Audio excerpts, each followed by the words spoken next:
जीवनामध्ये कधीही वाया जात नाही. देवाचं नाम घेतलेलं कधीही वाया जात नाही.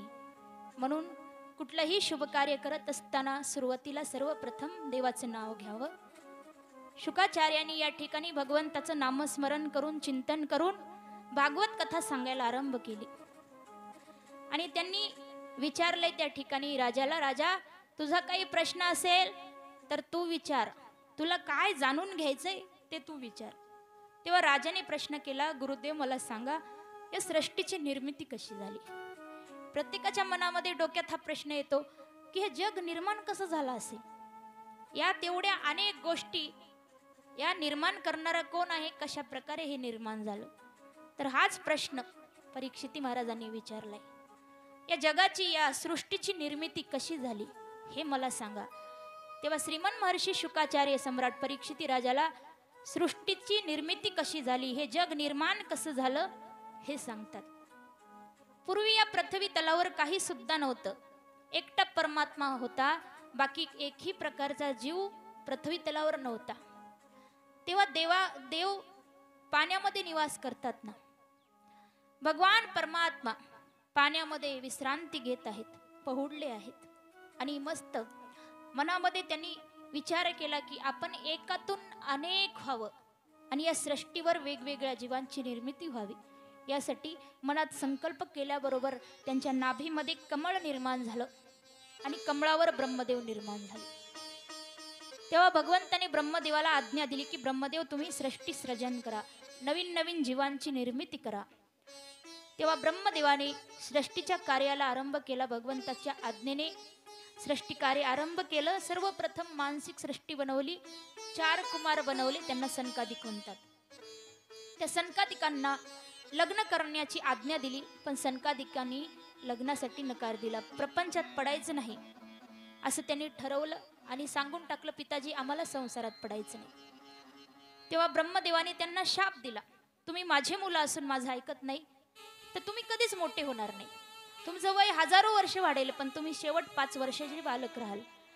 तेव्हा सनकादिक म्हणतात आम्हाला मान्य आहे, उलट आमच्यासाठी हेच चांगलं आहे, आम्ही मोठेच होणार नाही तर लग्न करण्याचा प्रश्नच येणार नाही. म्हणून सनकादिक सर्वप्रथम बनवले, पण आज देखील ते 5 वर्षाचे बालकच आहेत. त्यानंतर मग ब्रह्मदेवाने पहिली मानवी जोडी निर्माण केली, मनू महाराज आणि शतरूपा राणी.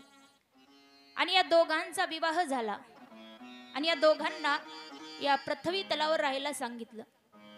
पण मनू महाराज म्हणतात आम्ही राहावं कुठे, कारण पृथ्वी त्यावेळी आकाश मंडलामध्ये नव्हती. मग पृथ्वी कुठे होती, तर एक असुर होता हिरण्याक्ष नावाचा, त्याने पृथ्वीला समुद्रामध्ये तळाशी घेऊन गेला होता. रसा तळाला पृथ्वीला घेऊन लपून बसला होता. तेव्हा ही पृथ्वी समुद्राच्या तळाला, रस्ता तळाला गेलेली होती. म्हणून मनू महाराज म्हणतात ब्रह्मदेवाला की तुम्ही पृथ्वीला बाहेर काढा, आकाशामध्ये तिची स्थापना करा, तेव्हा आम्ही त्या ठिकाणी राहू शकतो. तेव्हा ब्रह्मदेव म्हणतात की माझ्यामध्ये एवढं सामर्थ्य नाही, माझ्यामध्ये एवढी शक्ती नाही की मी त्या असुरासोबत युद्ध करेन. त्यासाठी आता भगवंतालाच विनंती करावं लागेल. ब्रह्मदेवाने भगवंताला विनंती केली आणि भगवंताने या ठिकाणी एक अवतार धारण केला. ब्रह्मदेवाच्या नाकातून एक पिल्लू बाहेर पडले, छोटस अगदी सूक्ष्म स्वरूपात नाकातून बाहेर पडलं. हळूहळू पर्वतासारखं मोठं रूप धारण केलं आणि तो अवतार भगवंताचा 24 अवतारापैकी एक अवतार आहे. त्या अवताराचं नाव आहे वराह. बोलिये वराह भगवान की जय. वराह म्हणजेच ज्याला मराठी भाषेत काय म्हणतो, डुक्कर. तर देवाने हा वराह अवतार तुमच्या आमच्या रक्षणासाठी, म्हणजे पृथ्वीच्या कल्याणासाठी, पृथ्वीच्या रक्षणासाठी आणि सर्वजण आनंदाने या पृथ्वी तलावर राहावं म्हणून त्यांनी हा अवतार धारण केला. आणि परमात्मा वराह अवतार धारण करून समुद्रामध्ये रसातळाला हिरण्याक्ष लपून बसला होता. त्याला युद्धाचं आमंत्रण देतात. शुकाचार्य सांगतात राजा, हिरण्याक्षाचं भगवंताचं युद्ध झालं, भगवंताने त्याला मारलं आणि मग त्याचा उद्धार झाल्यानंतर पृथ्वीला बाहेर काढलं, आकाशामध्ये तिची स्थापना केली आणि मग मनू महाराजांना सांगितलं आता तुम्ही आनंदानं पृथ्वीवर राहा, राज्य करा.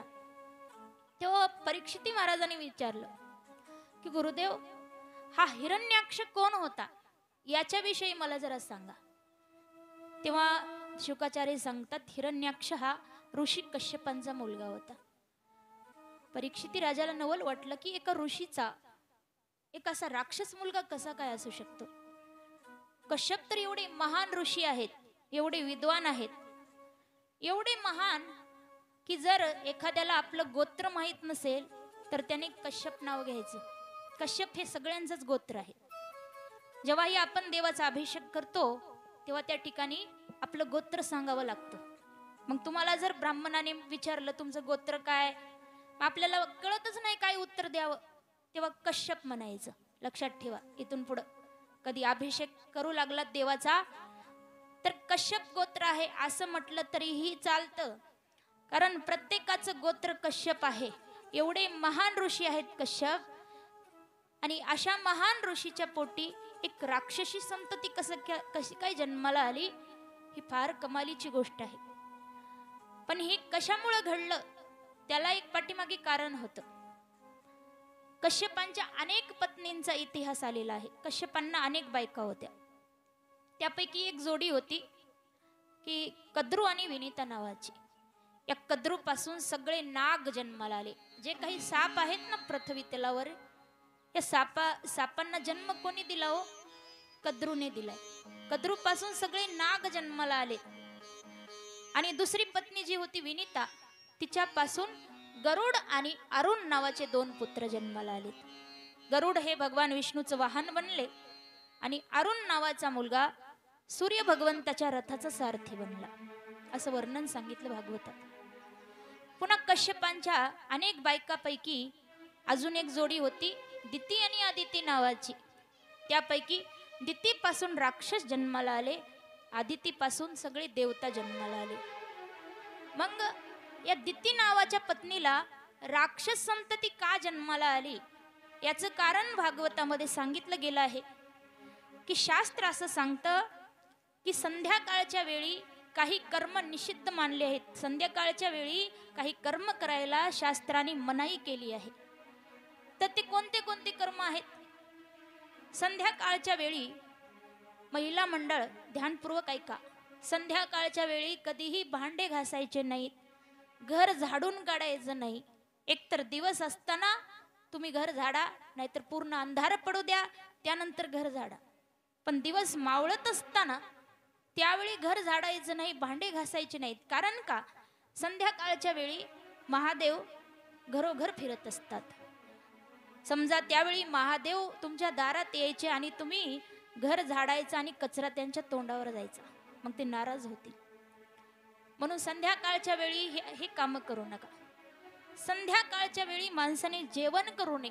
संध्याकाळी जेवण करणं म्हणजे पाप भक्षण केल्याचं पाप, म्हणजे असं पाप आहे की पाप आपण भक्षण करतोय. संध्याकाळच्या वेळी माणसाने झोपू सुद्धा नाही. संध्याकाळच्या वेळी माणसाने चोरी करू नये. मी असं म्हणत नाही की दुपारी करावी म्हणून किंवा रात्री करावी म्हणून, असं नाही. पण शास्त्राने सांगितलं की संध्याकाळच्या वेळी चोरी करू नये. संध्याकाळच्या वेळी कुठल्याही पापी माणसाचं नाव तोंडात घेऊ नये, कपटी माणसाचं नाव तोंडात घेऊ नये. संध्याकाळच्या वेळी कुणाची निंदा करू नये. संध्याकाळच्या वेळी कुणाला धोका देऊ नये, कोणाचा विश्वासघात करू नये, कोणाला शिवी देऊ नये, कोणाशी भांडण करू नये. खरं तर माणसाने या गोष्टी कधीच करू नयेत. पण शास्त्रात असा उल्लेख आहे की संध्याकाळच्या वेळी जर तुम्ही हे पाप केलं तर ते फार मोठं महापाप बनतं. संध्याकाळच्या वेळी म्हणून तर बघा, पूर्वीपासून आपले ऋषी मुनी आहे ना, त्यांनी संध्याकाळच्या वेळी संध्यावंदन करायचे, देवाचं पवित्र नाम जपायचं. त्यावेळी आपल्या या सनातन संस्कृतीमध्ये सकाळी सुद्धा पहाटे उगवत्या सूर्याला जल अर्पण करून उगवत्या सूर्यालाही नमस्कार करतात आणि सूर्य मावळताना सुद्धा नमस्कार करतात. ही परंपरा आहे आपली. म्हणून त्यावेळी सूर्य भगवंताला नमस्कार करून भगवंताचं नामस्मरण करायची वेळ आहे. त्यावेळी असे हे कुठलेही पाप करायचे नाहीत. तसंच संध्याकाळच्या वेळी नवरा बायकोने संसारातलं कुठलं कर्म करायचं नाही, असं शास्त्रामध्ये स्पष्ट उल्लेख आलेला आहे. पण एके दिवशी कश्यपांची पत्नी दिती त्यांच्याकडे आली आणि कश्यप संध्यावंदन करत होते. संध्याकाळचा टाइम होता. दिती येऊन त्या ठिकाणी आपल्या पतीला विनंती करायला लागली, स्वामी, मला तुमच्याशी संग करण्याची इच्छा आहे. तर माझी इच्छा पूर्ण करा. कश्यप म्हणाले, दिती थोडा वेळ थांब, कारण आता जो काळ आहे संध्याकाळचा, संध्या समयाचा, असा हा काळ या कर्मासाठी उपयुक्त नाही. तुझी इच्छा पूर्ण करेन, पण थोडा वेळ थांब. पण ती थांबली नाही, फार हट्ट करायला लागली आणि नाईलाजाने मजबुरीमध्ये ऋषींना आपल्या पत्नीची इच्छा पूर्ण करावी लागली. पण त्यांना फार वाईट वाटलं. त्यांनी म्हणतात, दिती, हे जे वाईट कर्म घडलं तुझ्यामुळे, माझ्याही हातून पाप घडलं, या पापाचं फळ आपल्या दोघांनाही मिळणार, आणि ते म्हणजे आपली जी संतती आहे ना ती राक्षस पैदा होणार. म्हणून या दितीच्या पोटी हिरण्याक्ष नावाचा आणि हिरण्यकश्यपू नावाचे असे 2 राक्षस जन्माला आले. बरं, यांचा अजून एक इतिहास सांगितला शुकाचार्यांनी राजा परीक्षितीला, की हा हिरण्याक्ष आणि हिरण्यकश्यप हे कोण होते. तर पूर्वजन्मामध्ये हे वैकुंठामध्ये भगवंताच्या दारातील 2 द्वारपाल होते, जय आणि विजय. आणि देवाच्या दारात राहून राहून यांना अभिमान झाला होता.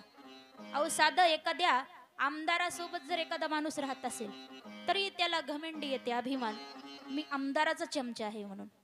चमचेगिरी करतात काही लोक. आमदार असेल, खासदार असेल, मंत्री असेल, मुख्यमंत्री असेल, आणि त्यांच्यासोबत एखादा जर चमचा असेल आणि तो त्यांच्यासोबत राहत असेल, त्याला फार अभिमान असतो की मी आमदारासोबत राहतो, मी मंत्र्यासोबत राहतो. मग आता वैकुंठामध्ये परमात्मा, सर्व जगाचा मालक आहे परमात्मा, आणि त्या देवाच्या दारामध्ये जर द्वारपाल म्हणून आहे तर अभिमान येणारच. पण देवाच्या दारामध्ये, देवाच्या घरी राहायचं एवढं मोठं भाग्य मिळाले तरी जर अभिमान असेल तर मग तो व्यक्ती त्या ठिकाणी राहण्याच्या योग्य राहत नाही. एकदा सनकादिकांनी त्या ठिकाणी गेले होते वैकुंठात, आणि सनकादिकांनी जाणलं की जय विजयला अभिमान झालाय. अभिमान झाल्यामुळं आता हे वैकुंठात राहण्याच्या लायकीचे राहिले नाहीत. म्हणून जय विजयला त्या ठिकाणी सनकादिकांनी शाप दिला होता की तुम्हाला 3 वेळा भयंकर अशा राक्षस योनीमध्ये जन्म घ्यावा लागेल. त्यावेळी जय विजय यांनी जेव्हा क्षमा मागितली आहे सनकादिकांना, तेव्हा सनकादिकांनी उशाप दिला की 3ही वेळेला, 3ही जन्मामध्ये तुमचा उद्धार देवाच्या हातून होईल. म्हणून जय विजय ही जोडी पहिल्यांदा जन्माला आली, हिरण्याक्ष आणि हिरण्यकश्यप म्हणून. हिरण्याक्षाचा उद्धार करण्यासाठी देवाने वराह अवतार घेतला, हिरण्यकश्यपूसाठी नरसिंह अवतार घेतला आणि उद्धार केलेला आहे. पुन्हा ही जोडी त्यानंतर परत जन्माला आली त्रेतायुगामध्ये, त्यावेळेस रावण आणि कुंभकर्ण म्हणून. तेव्हा भगवंतांनी राम अवतार धारण करून त्यांचा उद्धार केलाय. द्वापर युगामध्ये ही जोडी परत जन्माला आली, शिशुपाल आणि दंतवक्र म्हणून. त्यावेळी भगवंतांनी श्रीकृष्ण अवतारात त्यांचा उद्धार केलाय. असा हा हिरण्याक्षाचा इतिहास शुकाचार्य राजा परीक्षितीला सांगतात. हे कशाचा गोंधळ आहे? लग्न आहे वाटतं ना.